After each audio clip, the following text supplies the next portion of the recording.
Morning, everybody. Morning. How y'all doing this morning?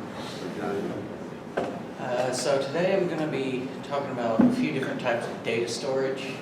Can anybody name me some types of data storage? Something they put data on? Hard drive. Hard drive? What? I'm sorry? The cloud. The cloud? Okay, well, as he said, a hard drive is probably the most common. So, they're probably also the most important data storage that we have. But what is a hard drive really?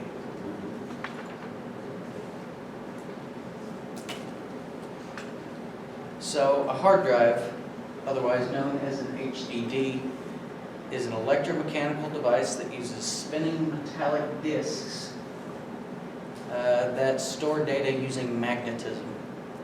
So in every HDD there are two basic elements.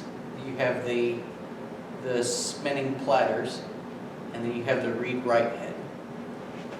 And these platters are covered in a really tiny microscopic film of magnetic metals. And the read-write head has a magnet on it, and it uses that to write data to it.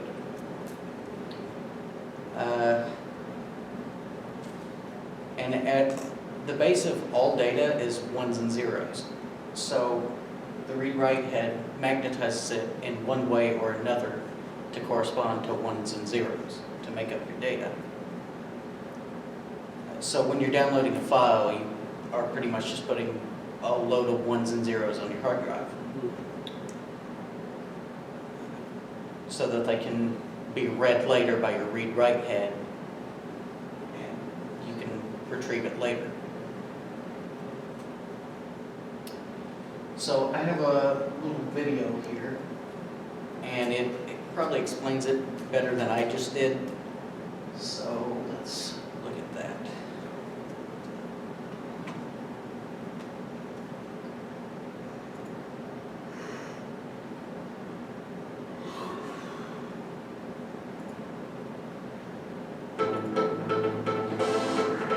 The hard drive has been the main storage device in computers for decades now. Do you ever wonder what's on the inside? Hard drives are sealed so that no dust can get inside. Once you take yours apart, it most likely will not work anymore. The platters is where the information is stored. Both the top and the bottom of each platter is used so it can store as much information as possible. The actuator arm is how it reads and writes information. They never actually touch the platters, but you need a microscope to actually see that. It moves so fast that the human eye will have trouble keeping up with it.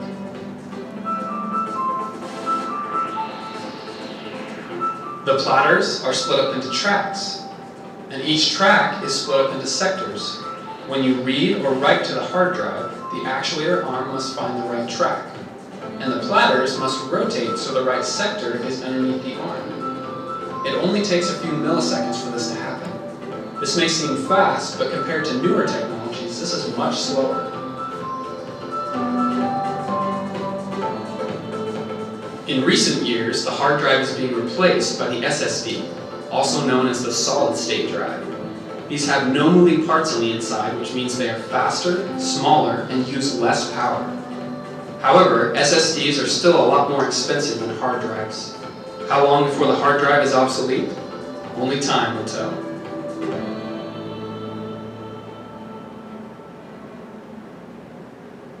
You know what it feels like.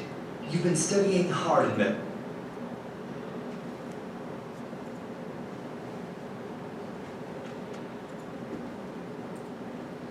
Any questions on that so far? No? Awesome. So, as the video said, there's another kind of hard drive, solid state drive. So, how is a solid state drive different from a hard drive, and which one's better? Well, instead of magnetic disks, solid state drives are used almost entirely flash memory and semiconductors to store their data. So this is a lot faster, but you get less storage space. So here we have a couple of, just a comparison of the HDD and the SSD. So the hard disk drive is capable of storing a lot more data, but it's larger, it's inexpensive, but it requires more power.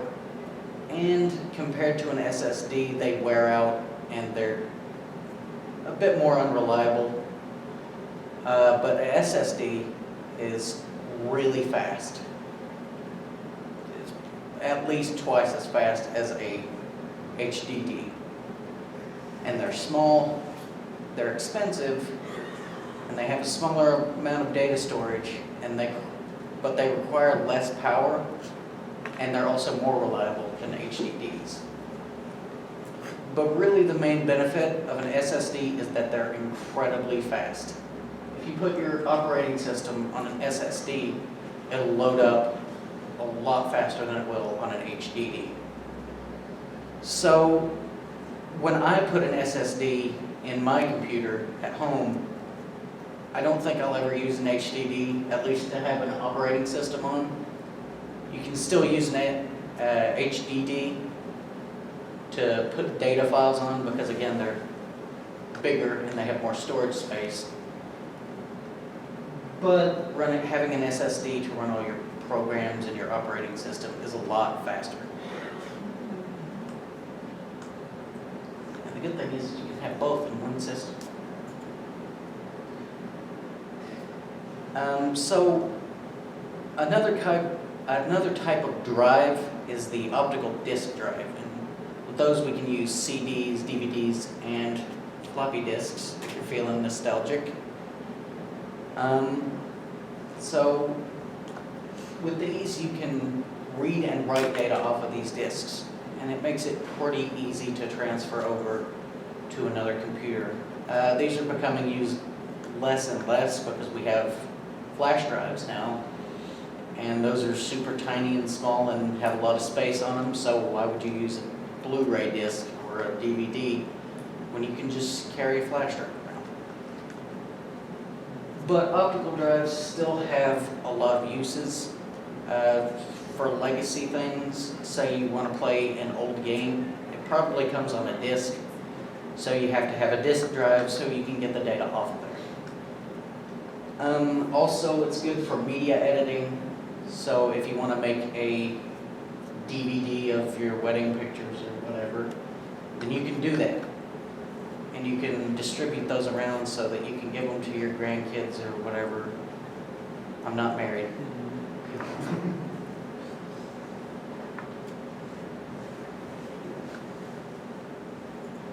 So if you have a lot of media files, if you've had like 3 or 4 weddings, then you want to have more, you want to put that stuff on a hard drive and maybe back it up.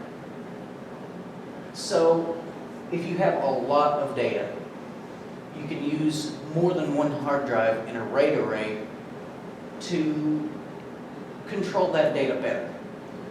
So RAID stands for Redundant Array of Independent Disks, and it comes in a few types. These are the most common. So RAID 1 is mirroring, and that basically copies all of the data onto more than one disk. So you have copies, backups. I skipped over RAID 0. RAID 0 is just, it writes all of your data across disks so that all of your disks are being used, so that you don't have any like lazy disks sitting around. The only problem with that is it has no redundancy, and if one of those disks fails, you're going to lose all your data. So the last one on here is RAID 5, which is striping and parity. And parity is used to rebuild the data on the drives. So if one of your drives' data is lost or corrupt for some reason, then Parity can help restore that. So this increases performance and also gives you redundancy you don't have with RAID 0. So you might be asking yourself, why is this useful? Why am I ever going to have this much data? I'm in a happy marriage and I don't have videos from 4 weddings on there. Business use. It's mostly business use. Businesses use a lot of data. As you can imagine, like Google uses incomprehensible amounts of data. So can you imagine if on one hard drive, if one hard drive in a Google data center failed, all of them just went kaput and died? It would be very catastrophic for Google. So that's why we have RAID arrays, so they can have loads and loads and loads of backups for each just tiny bit of data. And it's a lot safer than just shoving a bunch of hard drives in a mainframe and hoping for the best. So that's probably one of the better ways we have to store data now, is via RAID arrays and lots of hard drives. But what if I told you that the best way to store data is possibly magnetic tape? You guys remember cassettes? It's basically the same principle. So if you put data on magnetic tape, it holds a lot more. It's cheap and it's low maintenance. The only downside to magnetic tape is that it's pretty slow to get data back from.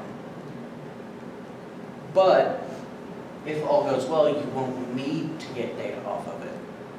So it's just there as a sort of emergency. But if anything does go wrong, you can just get it off of your magnetic tape, and you can rewrite data over them over and over and over again, so you can just rotate the magnetic tape drives.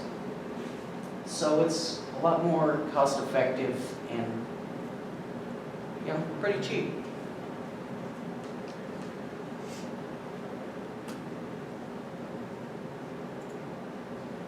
So data storage has become incredibly important to our day-to-day life. It would be nearly impossible with all the rapidly changing world we live in. And if we had nowhere to keep all our work, where would we be? We'd do the same thing over and over again. So it's not something that we think about a lot, but data storage is really important. Can you imagine having to keep everything written down on pieces of paper and just having those pieces of paper somewhere and then trying to find the right one whenever you needed it? So it would take us a long time to get anything done with that. But now that we have hard drives and storage technology, it's kind of hard to believe that we ever got along without them. So from hard drives to magnetic tape, we should be appreciative of these data storage means, and appreciate that we have these conveniences, and they're a lot better for us to use today. So this will conclude my presentation. Does anybody have any questions before I wrap up? Max? So you mentioned earlier that hard drives and solid states are a pretty big price difference. Yeah. If you were to compare maybe like 500 gig hard drive to 500 gig solid state, what do you think the price difference would be? Well, a 500 gig hard drive is probably, and that's a high estimate, is $50. But an SSD would probably be about $200 for that amount of space, at least. So if you want data storage, go with a hard disk drive. If you want performance, solid state drive. Anybody else? What is the The lifespan of an SSD, I believe it's just a little better than an HDD, so probably 4 or 5 years. Typical HDD lasts around 3 years. At least that's when the warranty goes off. So you can expect your performance and reliability to go down on an HDD after around 3 years. Anybody else? No? Okay, thank you. Okay.